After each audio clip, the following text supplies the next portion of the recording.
My name is David Greenwald. I'm the executive director of the Davis Vanguard. We're here today because this has been an interesting but very challenging year.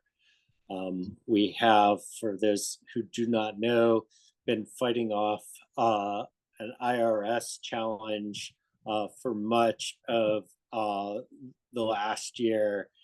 And for this year, it was made very clear to us that there was a real threat to our 501c3 status. One of the interesting things was that they provided us with a list of about 36 different articles that they said violated the nonprofit prohibition against basically interfering in elections. And when we went through that list, we were kind of stunned by what they had pulled up. Articles that clearly had nothing to do with an election, articles that were written in some cases 2 years prior to an election, articles that were submitted letters to the editor when we were publishing basically both sides in an election race.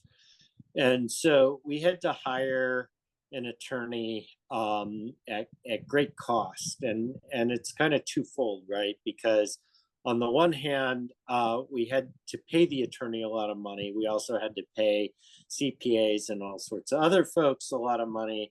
And on the other hand, we couldn't use the money that we would normally be using for our operating expenses to pay our staff, to pay our rent, to pay our insurance, to pay for the website.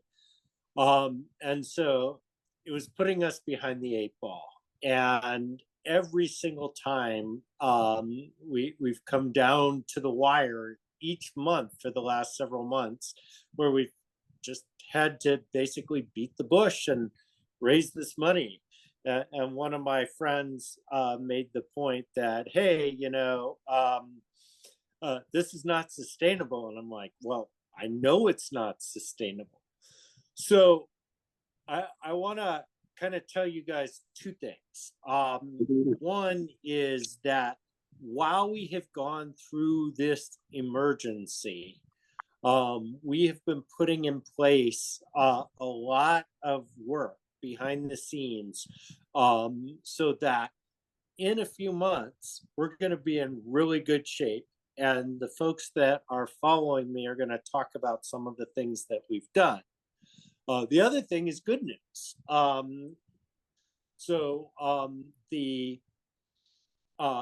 The ground level agent, the person that initially evaluated the Vanguard and recommended a removal of our nonprofit status, was very difficult to deal with. At one point he acknowledged that he hadn't even read the letter that the attorneys had written, kind of refuting the fact that the articles were in violation of our nonprofit charter. And so we got into the appeals stage, and the appeals agent immediately threw out all but 3 of the articles. So like 33 of 36 are gone. They agreed that they are not political. The 3 that remain, I'm pretty confident are going to get thrown out as well, because 2 of those are basically letters to the editor that we published. And the 3rd one was an article that I wrote in 2020 prior to the election that was prognosticating who would win. Wasn't advocating, wasn't recommending, simply evaluating the race and prognosticating.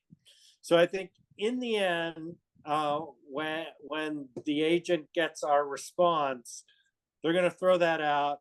We're going to prevail. There were some shall we put it, accounting oversights on our part that are going to cost us a little bit in money, but that will not affect our nonprofit status. And so at the end of this, we're going to be cleared of the charges and we're going to be able to proceed. However, we have to get to the tunnel in order to get to the light that's at the end of the tunnel. And that's why we're here today, because unfortunately, every single month this year, we've been thousands of dollars that we need to raise at the end of the month in order to pay the bills and pay some of the staff that are going to speak in a few minutes. So I'm going to turn this over to Cynthia Rodriguez, and she's going to give an update from her perspective. Hi, I'm Cynthia Rodriguez, as Dave mentioned, and I'm here to tell you that despite the roller coaster ride we've been on for the last 9 or 10 months, this is a fabulous organization. The way it is run, the depth of the reporting and the breadth of the subject matter, the local coverage and the brilliant criminal justice coverage, which has made us so well known from here to LA to Pennsylvania to all across the nation. And we have readership even in Europe and God knows where else. And so I want you to have faith that the things that you read here that are so remarkable and so proven time after time are still going to be here, and that they, the spirit of this group, I come from the outside of this group, and I've only been in on the board for a little over a year, but I am daily amazed the days when I'm working with it at people's dedication, integrity, fascination with the world as it is, and sharing it with all of you, so that it's not just the insiders who get to comment on what's happening locally, in our community, as well as in our criminal justice system, which affects all of us eventually somewhere in our lives, and which we ought to know about, and is my own particular interest in my career as an attorney. So I've found it really rewarding to work with the Vanguard, with the board as a board member, and with David in helping to figure out how to address this complicated crisis that has emerged because of, as far as we know, a single complaint about David being too political, which, for me is an interesting allegation, because I think the whole world is political. So it's hard not to be political. The point is not to not be political. It's not to not be one-sided. And what we have done on the board to try to assist surviving this attack is to regularize everything we're doing, so that it's very clear that we're following all the rules and that we're doing everything we can to make our organization as transparent as possible. We had some board members join. We've done a lot of work in order to make the board as strong as possible to make the running of this ship more smooth. At the time when I came on, we were short a couple of officers. We now have all of the officers. We have a president, we have a vice president, treasurer, secretary. We have committees. Our committees include a long-term fundraising committee and a short-term fundraising committee, but which during this crisis, we've actually combined those two so that we have a very clear picture of how we're constructing our intake and output. We're very cautious with money. This has always been run on a shoestring, but we also are finding, and Bob is going to talk about this pretty soon, that there's a lot more interest in these arenas than there was 10 years ago. I can't attribute it all to Dave's work, but I'm sure part of it is.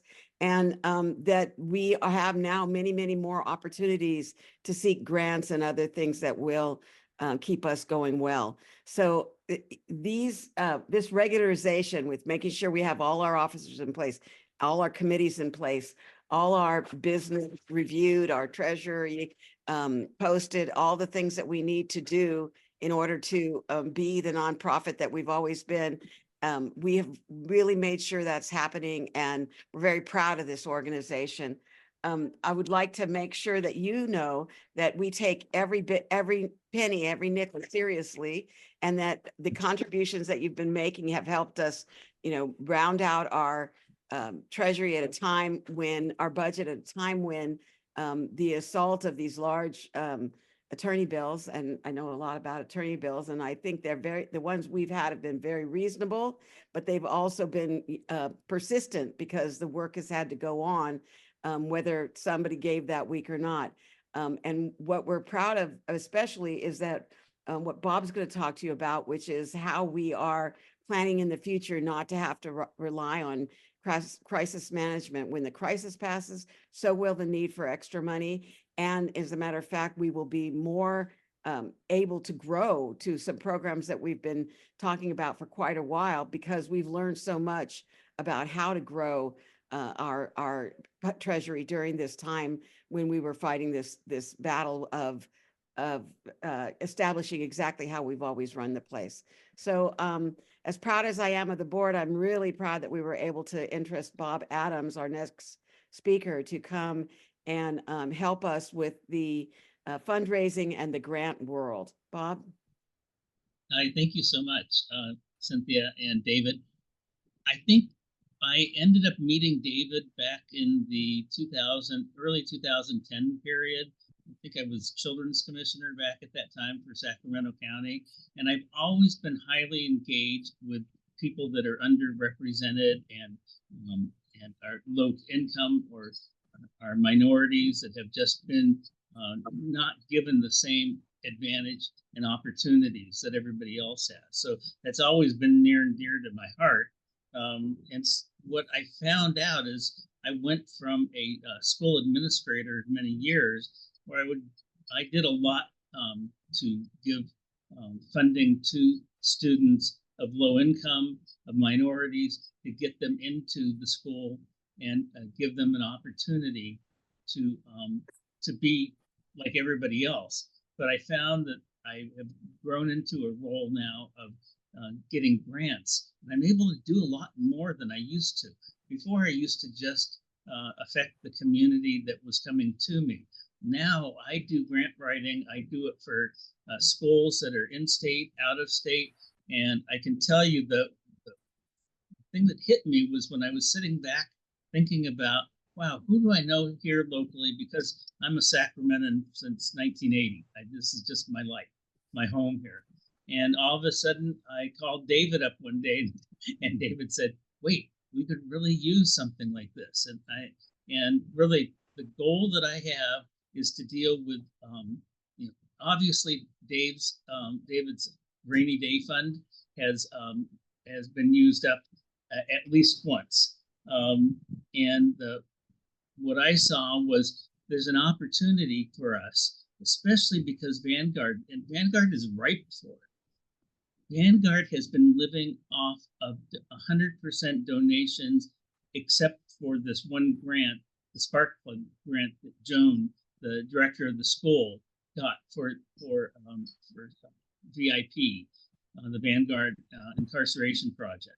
So when I came on, I realized that typically nonprofits will have grants, and they can get 2 to 3 times what their donations are in grant money, because what they're looking for is they don't want a nonprofit to come in and say, here, outside agencies fund us. They want us to prove about the commitment we have and in the belief that the community has in us, which David has done an excellent job of. I know it seemed like every time I turned sideways, I could hear about something David was doing. And so what I found is so important is to help them get in place a short-term and a long-term funding program. And the long-term funding, in fact, Joan and I just finished an application. It's called Press Forward, and it's a $100,000 grant. We'll hear back on it in early fall. But I have several other grants that are lined up, because what I've done is I've created a power prospectus, and I'm more than happy to share that with any one of you. But basically it's a one-page summary that this is who we are, this is what we're doing, and this is why we need your help. And I have been going all around to these different agencies and getting them to get interested in our participating with us on the perspective of giving grants. So we're just sorry that I can't turn that phone off in my background, but I really want to do whatever I can, and I can tell you the future for Vanguard is, it's amazing what's out there. I mean, if you could see the budget I turned in for the press forward, I've got an expectation of raising 170,000 in grants next year, and then the following year 225,000. And when you raise grants, you just don't apply for them and count on getting them. You usually have to put in 3 to 4 times as many applications. So in other words, there's going to be $600,000, $700,000 worth of grants being submitted on behalf of the organization. So Vanguard's got a huge, impressive future ahead of it, and I'm just really glad that I'm a part of it, because I see so much that needs to be done here, and I see so much good being done. And I love the college crowd. You guys, you rock. You guys really do. You're just so committed. I love the whole feeling of the whole organization, and so I'm addicted, and I hope everybody watching gets as addicted as I am, because we've come a long way, but we got a long ways further that we can go, thanks to David and all of you on staff getting built so strong. So I'm going to turn it back now to Maddie and Jojo. You were going to talk about the web, because part of our growth has to do with the website development. There are so many exciting things going on here, but the website in particular getting upgraded. For those that have had fun navigating the old one, you're going to have a lot more fun with this one. But I'm going to let Maddie and Jojo come in and just to hear them talk. They're very inspirational. They really believe in what's going on here, and we hope you do too, and jump on board. Thank you. Hi guys, my name is Madison. I have been a part of the Vanguard for over a year now, actually, which feels like it's gone by very quickly now that I'm thinking about it. I started off last summer as a court watch intern, and since then, I've now become a part of the Vanguard staff. Jojo and I are both intern supervisors, so we work together just for day-to-day operations with the interns, like assigning them departments, reading through their court watch articles that get posted onto the website and everything. And honestly, the Vanguard has done a lot for me. It means more to me than like I feel like I can express right now. It's really helped me sort of bridge the gap between like my academic life and professional development. It's given me the opportunity to become like fully immersed in the criminal justice system, and also just helped me develop like a deeper understanding of the justice system and the injustices that can get really overlooked by mass media and just the general world. In addition to like being exposed to the justice system, I've been able to meet incredible people, peers, and mentors through my time here at the Vanguard. It's provided me with so many network opportunities that I just think other internships that aren't as hands-on as the Vanguard's Court Watch internship don't provide people with. And it's just like helped me uncover my true passion for like reform in today's society, and also just how to expand on my own like interpersonal skills and collaboration skills with my other peers and board members and everything. So I wanted to talk a little bit about also the website development, which is something that myself and then one of our other intern supervisors, Brenda, who's awesome, she couldn't be here today, but we've been working on for months now. It's had some setbacks due to some stuff at the website developers location that like we were not a part of, but I'm happy to say that it's actually at a really good spot right now. Brenda and I have been working extremely hard on sort of figuring out the logistical stuff and like how we want it to be presented and like perfectly laid out. So we're hoping to have that website up by the end of June, and it's amazing. It's super quick. It's a really nice format to look at. Everything's so organized, and it's just like really appealing to the eye. So yeah, I think that's it from me, but very excited for you guys to see the website, and hopefully you enjoy it. I'll pass it off to Jojo. Thanks, Maddie. Yeah, hello everyone. My name is Jojo Kaufman. I'm a recent political science graduate from the University of Vermont, originally from San Francisco. I'm currently one of the intern supervisors. Me and Maddie work in tandem together to manage all of the Court Watch interns, which includes just working with them on an individual basis through assigning them departments and optimizing and reviewing all articles that they write, helping them navigate and understand what's actually happening in court proceedings to the end product of editing their articles before they get formally submitted and posted on our website. Yeah, I've been in this position for about a year, and I'll be starting into a different role in the Vanguard come August. I started as an intern myself in the summer of 2022. I was court watching in San Francisco, and the Vanguard internship for me, I can say really confidently, was one of the most formative things in my personal career and also my professional career. I started court watching, as I said, in San Francisco, and witnessing how my own city criminalized its most vulnerable populations was just really formative to me and helped me foster my own dedication to addressing the injustices within our criminal legal system. The first case I ever reported on was a hearing involving 2 young Black men who were accused of murder. And through the Vanguard and through working with mentors and David directly, and just developing a really important sense of right and wrong in front of our eyes, my reporting uncovered a lot of issues of a fair trial due to the DA's prejudicial link in the case, a host of weak DNA evidence and more. And that was the first case I ever saw. And that was really formative for me, just in cementing what I want to do and my passion for Indigenous defense. And the Vanguard was, key in that. So that's where I kind of started off, and now in the position I currently do, I get to oversee interns, which is just really an incredible thing because the process I went through myself, I can now help other interns navigate. And a lot of interns, most of our interns go on to law school, careers in public defense, and lots of sectors that are really just like underfunded and we need more passionate people in. So this internship provides so much. And for me personally, it's allowed me, like Maddie said, to just expand my networks and spark all type of change in a lot of ways. And yeah, the last thing I'll say is that one other exciting thing that I personally got to work on as intern coordinator, I got to expand our Court Watch program to Vermont, and we now have a group of over 10 Court Watch interns there.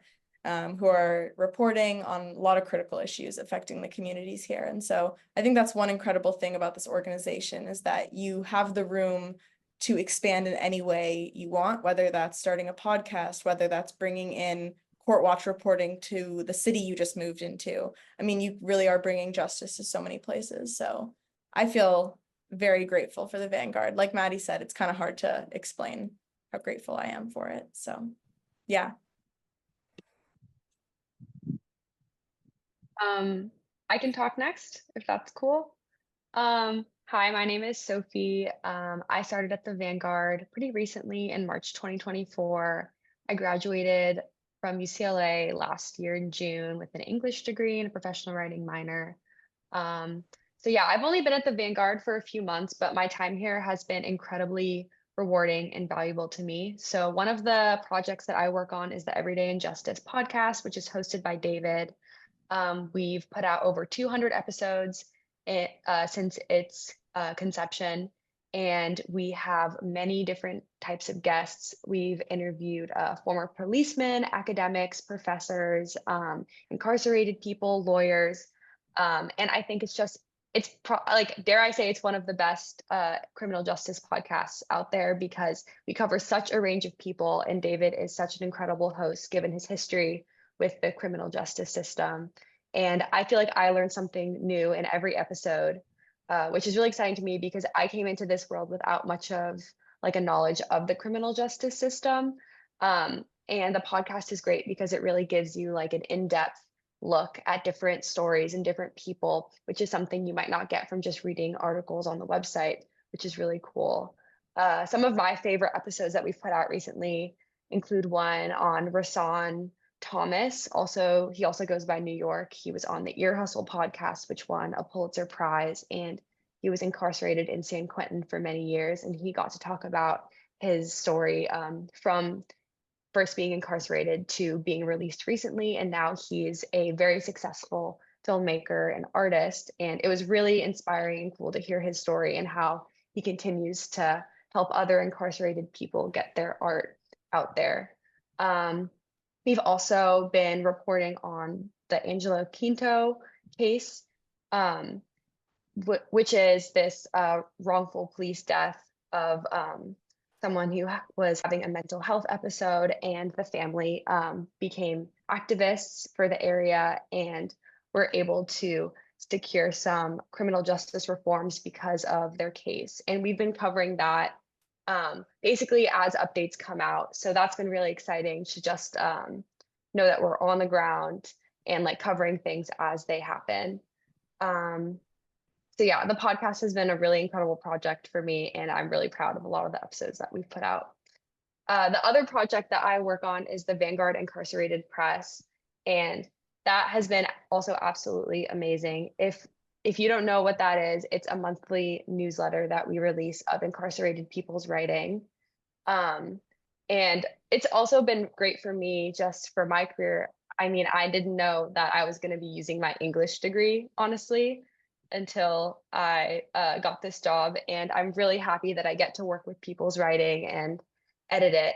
And it's honestly an unparalleled education, reading incarcerated people's writing into like what goes on in prisons.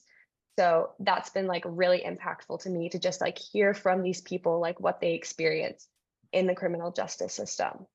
And I encourage all of you to check out the newsletter if you're not on our emailing list. And we have a lot of ideas for expansion for this project. We are developing modules for people in prison to help develop their writing and submit their writing to us and to other platforms so that they can succeed as writers before they're even released from prison. And we're expanding our audience so that more and more people can hear this incredible reporting from incarcerated people. So yeah, that's just been amazing for me. It's the stories that you hear from these people are really impactful. And we also work with an incarcerated editorial board. So we know that we're not just helping incarcerated people, we're working with incarcerated people to help themselves. And I really enjoy my time with the VIP. So I'm really happy to work for the Vanguard, and everything I do here is really valuable. David, if I could at this point ask you to address something that I think everybody doesn't know about, and that is that the road to go to law school, if you're interested in how to help create more people who are fact finders and looking for justice and fairness in our country, is a very difficult road. And there are a lot of people who want to go and a limited number of spots. And, you know, the way our world has worked out now, you've got a ton of students with really high GPAs and really a lot of little projects that they've done over their college years. And colleges, law schools have to choose between them. If you could just talk briefly about how being an intern or a staff member at the Vanguard really changes the opportunity of these budding social justice warriors. I don't consider that an insult. I consider it a compliment. And their drive to go to law school when they come to the Vanguard. I didn't, personally speaking, I didn't know I wanted to go to law school before this internship, and now that is absolutely my plan. And the experience I've had with the Vanguard, I mean, I've got to report on a plethora of wrongful accusation and wrongful conviction cases, and it has made me interested in indigent defense and also policy. I mean, working with David and the Vanguard, you have so many opportunities to we have people that are coming to our organization with wrongful accusation, wrongful conviction claims, and we have the opportunity to, and the honor of investigating those and assigning interns to work on those projects. And we've had a bunch of projects recently, a case for someone named Von Doolen. We covered Justin Gonzalez's hearing. Interns get an immense amount of experience actually going in and developing investigative skills, developing how to have relationships with defendants and their families while they're reporting. Yeah, I mean, I think this internship just funnels like hundreds and hundreds of people who come in not sure what they want to do, and they leave with substantive experience in criminal defense. And I know for a fact that this type of work really stands out to law schools because we're doing on the ground reporting and really getting experience that often people only get when they're out of law school. So Do you have any numbers on that, David, of how many of your interns have and staff have headed to school? And have you done anything in particular, like references to help them get through that process? Yeah, it's too bad that Brenda's not here. Brenda's going to be leaving us, but we're happy that she is because she's going to start law school in August at USC. 1 year I counted actually that we had over 50 interns that went from our program into law school. And one of the things I actually learned from that was how big a role we can actually play in doing that.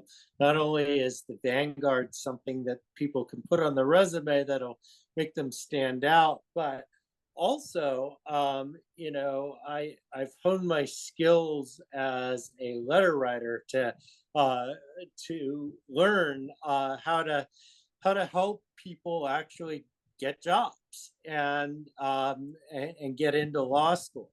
There have been several times when I've had conversations with prospective employers, and they told me that they were on the fence as to who they were going to hire, and I gave a glowing recommendation, and they ended up hiring our former intern. And so, this has always been a program that, obviously we're trying to expose injustice in the court system.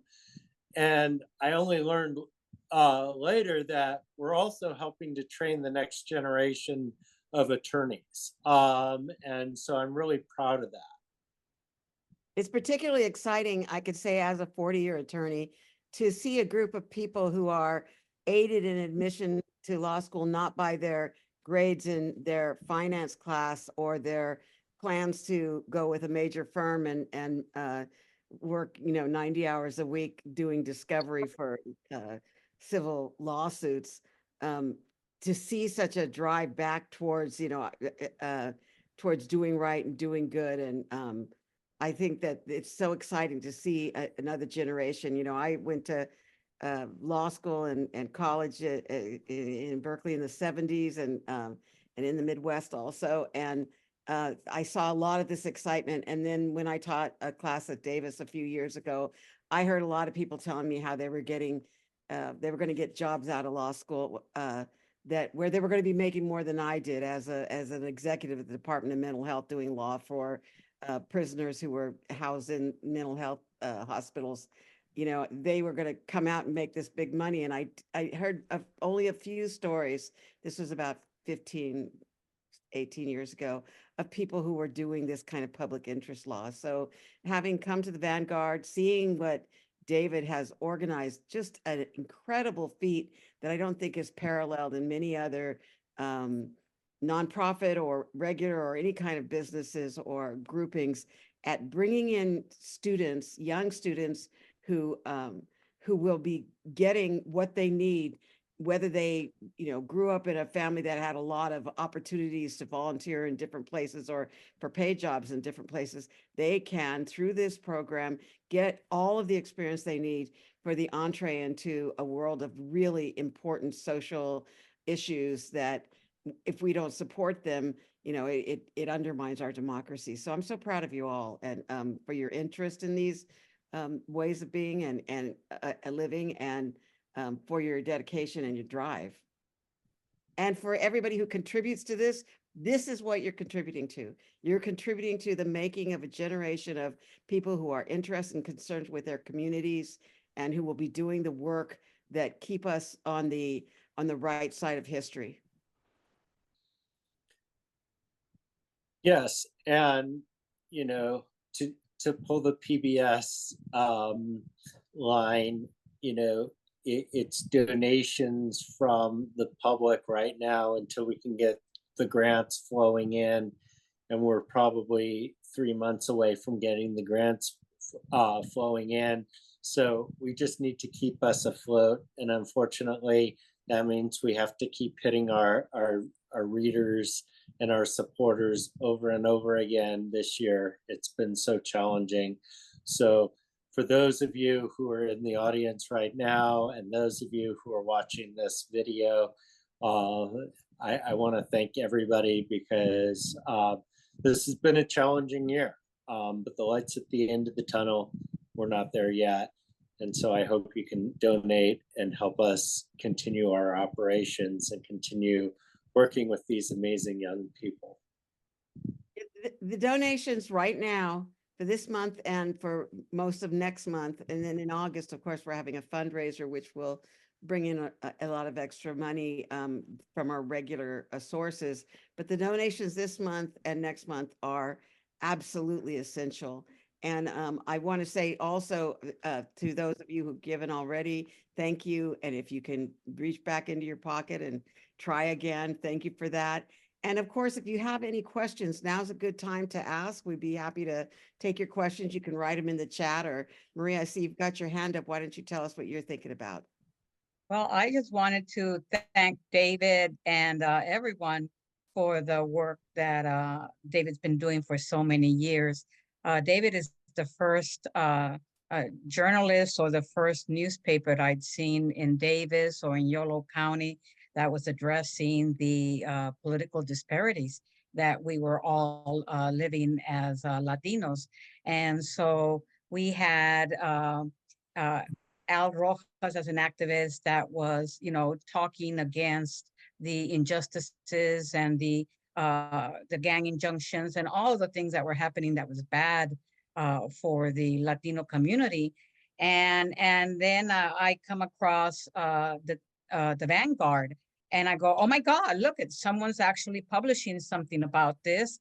And so I've been donating forever, you know, because I was directly impacted by the Yolo County prosecutor. And so many lives have been impacted. And so David's just bringing light to information that the community needs to have and has no idea that's going on in Yolo County. And so he's a champion for that. You know, he's a champion, and that's why I've always supported. And so right now I just donated $100 and hope that everybody does the same, because I'm glad that you're going to be expanding to grants. That way, you know, it'll be the weight won't be on the community as much. So thank you, David, and thank you, Cynthia, for joining this board too. All of you, especially the young people, really impresses me. Thank you. Yeah, it's returning members and donators like you who have kept us going. And, you know, I'm so proud of the arc that David has traveled long before I got here, of, you know, starting off small and growing over time, and the people who stayed with him. And, you know, it's time to reach out, as you say, and we've got a really strong plan, as Bob described, to bring in funds for the expansion of the incarcerated press, for the expansion of the program with Court Watch. And so we will not, as I said, we will not be needing to lean as hard as we have through this crisis. But I just think it shows an incredible community feeling of understanding of how important what he's been doing is, that is how we've been able to survive through this crisis. Because of course you don't know when something like this is going to happen. It gets filed outside of our wherewithal, and so it happens so suddenly.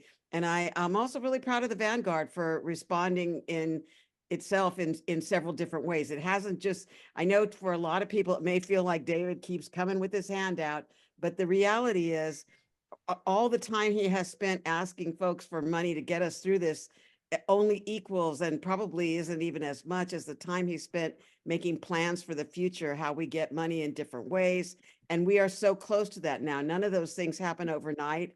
We've spent months and months setting up these grant proposal and ideas of ways of getting funds. There's just a number of things, long-term planned giving and giving from different kinds of organizations.